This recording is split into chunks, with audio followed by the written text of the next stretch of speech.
everyone, and welcome to Tabor Talk. So I'm in the parking lot. My wife is shopping here, grocery shopping, price chopper. We go together, but she goes in and I hang out and read and listen to podcasts and sometimes I do a video here. So I am reading this here as I wait.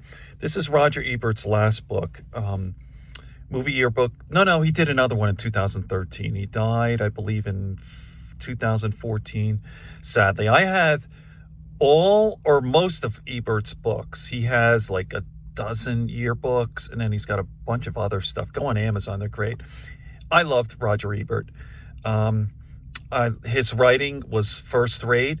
His TV show, we had two, right?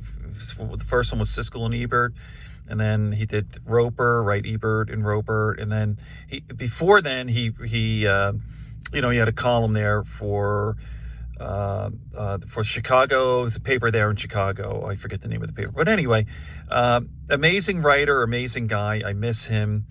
And there's a great documentary on Netflix, or there was. They may have taken it down. So, Roger Ebert. So, this video is about something called autodidactism, right? We know what an autodidact is. Someone who is self-educated, right? Not someone who hasn't gone through the traditional ways of becoming educated. You don't necessarily have to go to Princeton or Harvard and the whole route. You could educate yourself. Like, I sort of think, I sort of kiddingly on my Facebook page, I say I'm a polymath. Whether that's true or not is debatable, but you could learn about life just by watching movies. If you watch everything that comes out. I am a film buff, a film aficionado, and I've learned so much about life just from movies. And not just the classics, not just the great, the Russian silent movies and the French New Wave and Bergman and Truffaut and all that stuff, and maybe Citizen Kane. I took film school. I studied film. In high school, actually, I started a little bit in college. But even the shit movies, you can learn, even watching a piece of shit movie like Ace Ventura, The Pet Detective. And like Ebert will have a review. He'll review something like that, and there you go. It's just, if you're a great writer, even with dog shit, you could find the way you see it, you could actually pick something up. So on that note, Roger Ebert's the best. Autodidactism. And by the way, I used to have a friend whose father I thought was a fucking genius. And he was a polymath and an autodidact.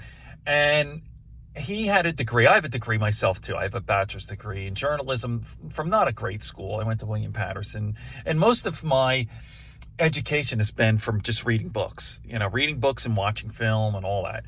And now I listen to a lot of podcasts. But anyway, to go back to my friend's father, he said, you know what? Most of the stuff I know, it was from reading the paper. He said, listen, I have a degree, I have a bachelor's degree, and I got a job in the city, and it was like an hour and a half commute, and it was a pain in the ass. He goes, but you know what? I'm going to use this, he said, I'm going to use this time constructively. So he bought two papers, the New York Times and the Wall Street Journal. So he had a nice balance there. You had left, sort of leaning left, New York Times, and then Wall Street Journal's leaning right, and he had a nice balance. He said he'd read the whole thing, New York Times cover to cover, New York Times, Wall Street Journal. He goes, you know what, Mike? After 5 years, fucking no one could touch me. I knew everything there was to know, how the world worked, blah, blah, blah. What an education. 5 years reading the New York Times and the Wall Street Journal, and there you go. And the reason I bring that up is, listen, that's on your own. You learn shit on your own. Right? So for me, it's film, paper. Read the paper, read books, watch film, listen to podcasts. There you go. Autodidactism and polymath. There you go. Good friends, good books, and a sleepy conscience. Peace, love, and understanding here on Tabor Talk.